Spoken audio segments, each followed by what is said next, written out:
मित्रांनो, श्रावण महिन्यात गुरुचरित्राचा हा अध्याय वाचल्याने घरात अद्भुत चमत्कार होतात.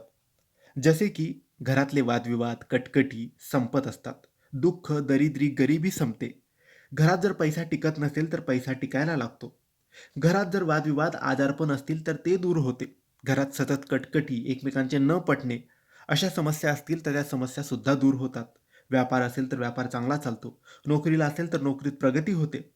विद्यार्थ्यांच्या अभ्यासात लक्ष लागते. घराची आणि कुटुंबाची प्रगती होते. सगळं आपल्या मनासारखं होतं, आनंदी वातावरण राहतं, शांतता, समाधान घरात नांदतं.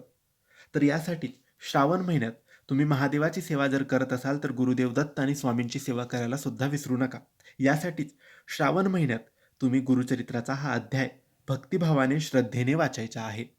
हा अध्याय तुम्ही आज उद्यापासून सुरू करा आणि श्रावणाच्या शेवटच्या दिवसापर्यंत रोज सकाळी किंवा संध्याकाळी कोणत्याही एका वेळेस आपल्या देवघरासमोर बसून तुम्हाला हा अध्याय वाचायचा आहे. हा अध्याय आहे गुरुचरित्राचा 21वा अध्याय. यासाठी गुरुचरित्र पारायण असेल तर त्यातून तुम्ही वाचू शकतात किंवा Googleवर तुम्हाला गुरुचरित्राचा 21वा अध्याय मिळेल, तिथून सुद्धा तुम्ही वाचू शकतात. परंतु नक्की मित्रांनो, आज, उद्या, परवा जेव्हापासून सुरू करता येईल तेव्हापासून सुरू करा. श्रावणाच्या शेवटच्या दिवसापर्यंत करा. मनोभावाने, विश्वासाने वाचा. घरात नक्की अद्भुत चमत्कार तुम्हाला दिसतील. धन्यवाद. श्री स्वामी समर्थ.